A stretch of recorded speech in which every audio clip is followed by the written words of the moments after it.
The wind was a hungry beast outside the old Victorian house, clawing at the window panes and roaring down the chimney. Inside, Anna sat curled on the sofa, the flickering, buttery light of a single lamp pushing back the vast, inky darkness of the living room. Her husband, Marcus, was away on a business trip, leaving Anna alone in the sprawling, echoing silence of the house they had foolishly bought for its character. It was the kind of night that demanded noise, a movie, loud music, anything to drown out the oppressive quiet that lay beneath the storm's racket. But Anna felt a strange, paralyzing weight settle over her, a deep, prickling anxiety that had nothing to do with the thunder. The first sign was subtle. She was reading, her focus deep, when a photograph on the mantelpiece, a smiling picture of her and Marcus on their wedding day, made a soft skirk sound. She glanced up. It hadn't fallen, but the frame, which had been perfectly straight, was now tilted at a sharp, unmistakable angle. The house is settling, she told herself, standing up to adjust it. It's old. It's the storm. But as her fingers brushed the cool glass, the frame tilted again, this time away from her touch. A sudden icy draft snaked past her, raising gooseflesh despite the warm air in the room. Anna snatched her hand back, her heart hammering against her ribs. The tilt was even more pronounced now, almost insolent. She adjusted it firmly, turning back to the sofa with forced casualness. But the quiet had changed. It was no longer the absence of sound. It was the presence of silence, a deliberate, suffocating void that seemed to be listening. The next hour was a study in paranoia. Every creak in the floorboards, every groan of the ancient plumbing seemed amplified. She tried to watch TV, but the images blurred, and the dialogue felt distant. Then, the distinct rhythmic sound started. Thump, scrape, thump, scrape. It was coming from the kitchen, directly above the basement stairs. It sounded like something heavy and hard being dragged, then dropped, then dragged again. Not a scurrying animal, but a deliberate, powerful motion. Anna swallowed, her throat dry as dust. She called out, her voice shaky. "Hello? Is anyone there?" The noise stopped instantly. The silence rushed back in, heavy and absolute. Anna waited, her body rigid, counting the seconds until she could rationalize the sound. Maybe a loose shutter had finally given way. She had just managed to convince herself to breathe when the sound returned, not in the kitchen, but from the long, dark hallway leading to the bedrooms. This time, it wasn't a scrape. It was a series of quick, vicious knocks, 3 sharp raps loud enough to feel the vibration through the floor. They were on the door to the linen closet. Hannah rose slowly, her legs feeling like lead. She had to check. She had to prove it was a branch or the wind. She crept down the hallway, the beam of her phone's flashlight dancing over the antique wallpaper. The linen closet door was plain, old wood, painted cream. She stopped a few feet away, holding her breath. The air around the closet dropped sharply. It was cold. Not damp or basement cold, but the sterile, piercing cold of a freezer. Then, from the inside of the closet, a sound emerged that solidified the terror. A low, rattling giggle. It was dry, papery, and utterly inhuman. Anna didn't scream. She didn't move. She could only stare as the closet door handle began to turn. Slowly, deliberately, it rotated clockwise, scraping metal on metal until it clicked fully into the open position. The door remained shut. Anna let out a gasping sob and bolted, scrambling back to the living room. She grabbed her keys, her phone, anything she could reach. She had to get out. As she fumbled at the front door lock, a sudden blinding flash of light exploded in the dining room. She spun around just as the chandelier, a heavy fixture of ornate iron and glass, ripped itself free from the ceiling and crashed onto the mahogany table. The sound was deafening, a shriek of tearing plaster, followed by a symphony of shattering glass. She didn't run towards the noise, she ran from it. The front door was still locked. She pounded on the wood, hands shaking too violently to work the deadbolt. That's when the poltergeist went for her. The air around her seemed to compress. A force, invisible and enormous, slammed into the door, just inches from her head, rattling the entire frame. Then, the house began to shake. Not a tremor, but a violent, localized shuddering centered on the room she was in. Pictures flew off the walls. Books launched themselves from the shelves like projectiles, narrowly missing her head. The coffee table flipped over, splintering against the hearth. Anna covered her head, screaming now, high-pitched and raw. "Get out! Leave me alone!" A voice, a wet, whispering sound that seemed to come from the very air molecules around her, spoke. It wasn't loud, but it cut through the chaos like a knife. No. She felt a brutal shove in her lower back, sending her sprawling across the floor, scraping her cheek on the splintered wood. As she looked up, she saw the last lamp flicker one final time, and then the light bulb violently exploded into 1,000 fragments, plunging the room into absolute darkness. Anna crawled blindly toward the kitchen, toward the back door, the only exit left. Her mind screamed that the entity was right behind her, a weight pressing down on her neck, but she didn't stop. She reached the kitchen counter, her hand finding the cool metal of the back door handle. The deadbolt was thrown. As she pulled the door open, a sound unlike any other echoed from the living room. The rhythmic, a sound that hadn't been there moments ago. She didn't look back. She stumbled out onto the wet porch and into the blinding rain, slamming the door shut behind her. She didn't stop running until she was halfway down the block, huddled in the scant shelter of a bus stop, shivering from cold, fear, and shock. When the police finally came and searched the house at dawn, they found the wreckage, the shattered chandelier, the ruined table, the overturned furniture. But they also found the linen closet door standing wide open, its shelves neatly stacked. And in the center of the living room, near where the lamp had exploded, they found a small pool of dark, thick oil staining the floorboards. Anna never went back. But sometimes, when she's alone in her new apartment and the silence settles too deep, she hears a faint, dry, rattling sound. 3 times, always from behind a closed door.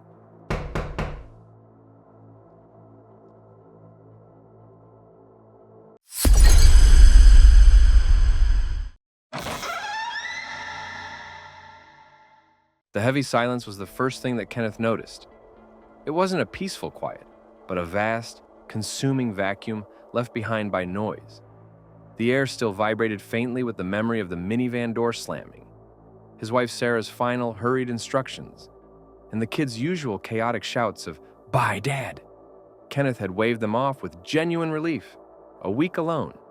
A full 7 days of uninterrupted work, ordering takeout, and sleeping diagonally across the king-sized bed. He was a writer, and solitude was his oxygen.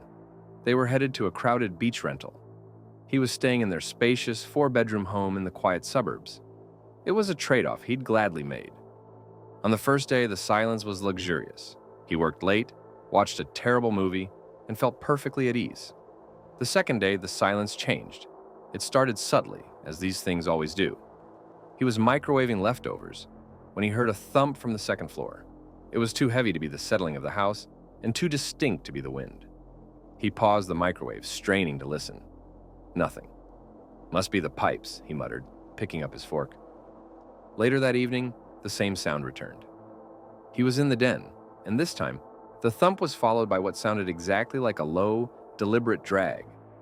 The kind of sound a heavy bag or a piece of furniture makes when grudgingly moved across a bare wooden floor. The sound stopped abruptly right above him, in the master bedroom. Kenneth grabbed a flashlight and went upstairs. He moved through the hallway, heart thumping not from fear, but from annoyance at the potential leak or structural issue. The master bedroom was immaculate. The duvet was perfectly smooth, exactly as Sarah had left it. The mahogany dresser stood sentinel against the wall. He swept the beam across the floor, looking for any displaced object, but everything was in place. He even checked the walk-in closet, empty. The only thing amiss was the temperature. It was noticeably colder in the center of the room, a pocket of air that felt like walking into a cellar in mid-July. Kenneth shivered and quickly left, attributing the chill to an old windowsill. By day 3, the phenomenon had become interactive. He had developed a ritual of placing his reading glasses and the remote control on the small square coaster on the living room table before bed. When he woke up, the remote was gone. He searched everywhere, under the couch, between the cushions, even inside the refrigerator. His mind often wandered when tired. He found the remote hours later in the linen closet, tucked neatly inside a spare pillowcase. It was baffling, illogical, and instantly chilling. A prank? But he was alone. A sleepwalking episode? He hadn't done that since he was 10. He told himself he must have misplaced it and forgotten. But the next night, he deliberately set his watch beside his bed before turning in. In the morning, it was on his desk downstairs, resting on the exact center of his laptop's keyboard. This wasn't forgetfulness. This was arrangement. The air in the house now felt heavy, charged with a strange, passive hostility. Every turn of his head felt watched. The quiet was no longer empty. It was full. Day 4 brought the whispers. Kenneth was on the phone with his editor, arguing over a deadline when a faint, papery sound reached his ear. It was coming from the mudroom, a closed-off area near the kitchen. It sounded like someone reading a page from a very old, dry book. A soft, frantic rustling, and a murmur of syllables he couldn't quite distinguish. He broke off mid-sentence with his editor. "Hold on, I think I hear something." He walked toward the mudroom, his footsteps strangely loud on the tile. The murmuring stopped instantly. He wrenched the door open. The small room was empty, illuminated by a single high window. But the kitchen, directly behind him, now held the sound of a sigh. It was low, breathy, and unmistakably close. It was a sound of profound, weary disappointment. He spun around. "Hello?" The sigh was followed by a flicker. The fluorescent light above the stove stuttered, then died completely, plunging that corner of the kitchen into deep shadow. The rest of the lights remained on, isolating that black spot like a wound. That night, Kenneth didn't sleep in the master bedroom. He dragged a cushion and a blanket to the couch in the brightly lit den and tried to pretend he was camping. Around 3 a.m., he woke up to a sound that shattered his composure. A child's toy piano, the one his daughter had left on her bedroom floor, began playing a tinny, disjointed melody upstairs. Plink, plunk, plink, plunk. It sounded like a corrupted lullaby.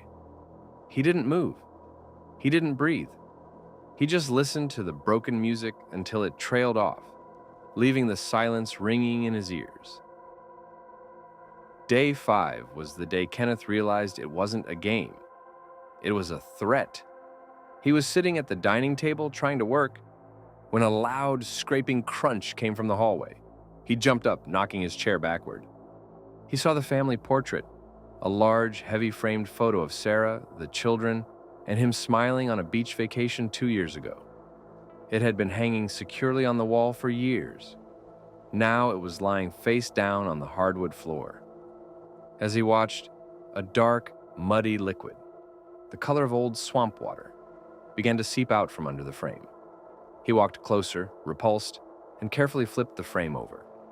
The glass wasn't broken, but the photograph inside had been slashed repeatedly with something sharp, like a box cutter.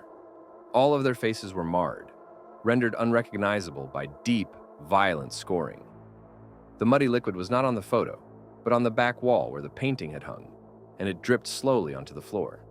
A wave of pure, debilitating terror washed over him. This wasn't about misplaced objects.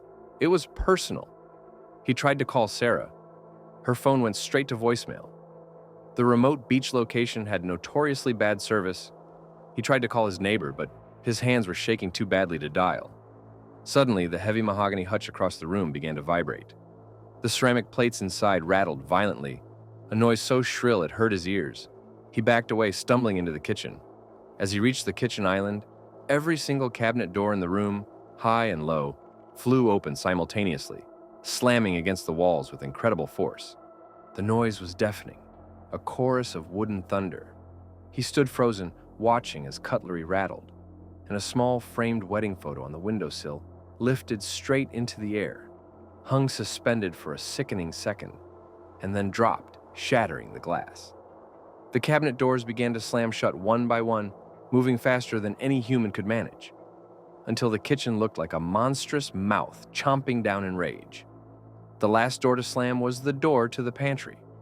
As it hit the frame, Kenneth heard a sound that was far worse than the noise of the slamming wood. A wet, guttural chuckle that seemed to emanate not from the air, but from the very floorboards beneath his feet. Kenneth didn't think about his laptop, his wallet, or his car keys. He didn't even grab a jacket. He ran. He burst through the front door, leaving it swinging open, sprinting down the driveway and across the damp lawn until he was out on the street. He kept running until he reached the bright, garishly cheerful lights of the 24-hour gas station a mile away. He collapsed onto the curb outside, gasping for breath. The image of his slashed family portrait burned into his retina. He looked back toward the silent, dark shape of his house in the distance. He could feel its presence, vast and cold, watching him. The entity had what it wanted, the entire house to itself. And Kenneth knew, with chilling certainty, that whatever had stayed behind wasn't going to leave before his family got home. He just hoped they never had to open the front door again.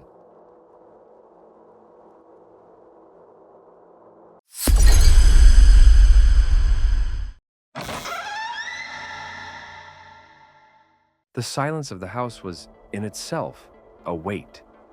It pressed down on Natalie's small attic room, a vast, echoing vacuum characteristic of the Victorian manor she and her parents had inherited 2 years prior.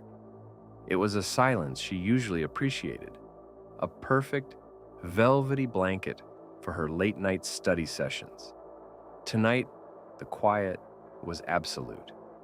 Her parents were visiting relatives 3 states away, leaving Natalie armed with a thermos of lukewarm coffee and a stack of dense microbiology textbooks, the sole human tenant. Outside, the November wind gnawed at the window panes, and the distant rhythmic clang of a railway car faded into the inky blackness. Natalie, 21 and fiercely rational, was hunched over her desk, tracing the complex structure of a prion. The clock on her laptop read 1:47 a.m., the hour when the world felt furthest away, wrapped deep in sleep. It was during a moment of intense concentration, a silent struggle to differentiate between a rod and a caucus, that the sound came. A single, deliberate note. It was a middle C, struck with just enough force to vibrate the massive old soundboard of the baby grand piano downstairs in the living room. Natalie froze, pen hovering midair. She listened, her breath held tight in her chest. The wind, she thought immediately. The wind must have somehow opened the window and blown something onto the keys. But the window to the living room was sealed shut, latched tight against the cold, and the baby grand piano, a relic of the house's previous occupants, was centered in the room, far from any draft. She waited for a full minute, her heart beginning a dull, heavy drumming against her ribs. Nothing. She dismissed it as fatigue, a phantom sound born of coffee and exhaustion. She picked up her pen, ready to return to the world of microscopic life. That's when the melody began. It wasn't a crash or a random tumble of keys. It was a conscious, practiced piece of music. Slow, minor key, something deeply sorrowful, sounding like a forgotten funeral dirge. The notes were played with a delicate, spectral touch, no heavy sustain, just pure, cold resonance. Someone is in the house. The rational panic, the fear of an intruder, flooded her first. She slid her chair back, the squeak of the wooden legs jarring in the oppressive silence. She grabbed the heaviest object on her desk, her thick calculus textbook, and crept to the door. She eased the door open, the floorboards groaning a protest that felt deafening. The chilling music drifted up the dark central stairwell. It was louder now, fuller, weaving a tapestry of grief and dread. It wasn't a tune she recognized, but the sound quality was unmistakable, the distinct, slightly out-of-tune clang of the old piano. A sound she hadn't heard since her mother briefly tried to play it months ago before giving up. Natalie crept down the 3 flights of stairs, the textbook clutched like a useless shield.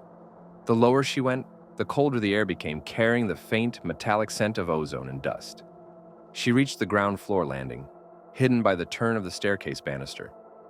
From here, she could see a sliver of the dimly lit living room, illuminated only by the pallid spill of moonlight through the massive bay window. The piano was there, a colossal black silhouette against the gray light. The bench was empty, but the music continued. It was focused now, intensifying, the melody growing intricate and frantic, like a desperate dance. She could see the keys moving, not pressed down by a visible hand, but depressed by an invisible, forceful will. The white ivory keys shimmered, rising and falling in perfect tempo. The realization hit her like a physical blow, stripping the logic from her mind and replacing it with pure, primal terror. It wasn't an intruder. Intruders don't play funeral music on antique pianos they aren't sitting at. It wasn't the wind, it was the poltergeist.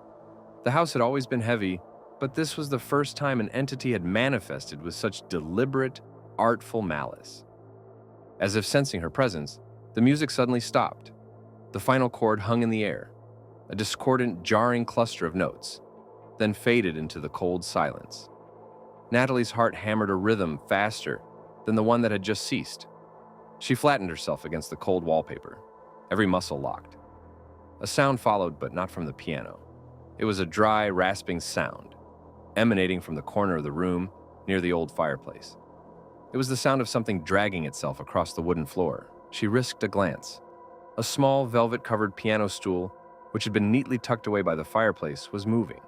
Slowly, painstakingly, it was scraping its way across the room.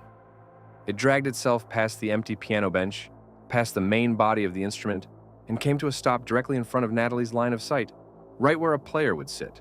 A deafening thud echoed as the heavy, ornate lid of the piano slammed shut, hard enough to shake the floor. Then, from the spot where the invisible entity now sat on the piano stool, a sound of heavy, labored breathing filled the room. A breath that was too loud, too wet, and utterly inhuman. Natalie didn't need to see it to know it was waiting. It was playing with her, reveling in the fact that she knew she was alone, defenseless, and completely outmatched. Her rational mind, the mind that studied bacteria and viruses, had fractured. There was no scientific explanation for the chill that was now piercing her skin, the stench of decay that was beginning to fill the air, or the undeniable, palpable weight of an unseen presence in the room. She took one silent, terrified step back, then another. The floorboard under her foot protested with a loud The breathing stopped instantly. The piano stool swiveled with a violent, impossible speed, facing the direction of the noise. The entity, whatever it was now staring directly at her hiding spot behind the banister. The silence returned, but it was aggressive now, charged with malice. And then, a sound that transcended horror. A loud, booming chord was struck on the lower end of the piano, followed by a guttural, wet, "Get out!" The voice was not a whisper. It was a noise ripped from the throat of something monstrous, amplified by the instrument itself. Natalie dropped the calculus book with a clatter and didn't wait for another note. She turned and sprinted back up the stairs, taking 2 steps at a time, the sound of that monstrous voice echoing in her ears. She slammed the door to her attic room, threw the deadbolt, and shoved her desk against the frame. She spent the remainder of the night huddled in the corner of her room, listening to the heavy, deliberate footsteps that began to pace the length of the living room below, stopping occasionally by the piano to strike a single, chilling middle C. She knew, with a certainty that settled deep in her bones, that the house was not hers anymore. It belonged to the musician who had just finished its dreadful concert, and who was now waiting patiently for its captive audience to emerge.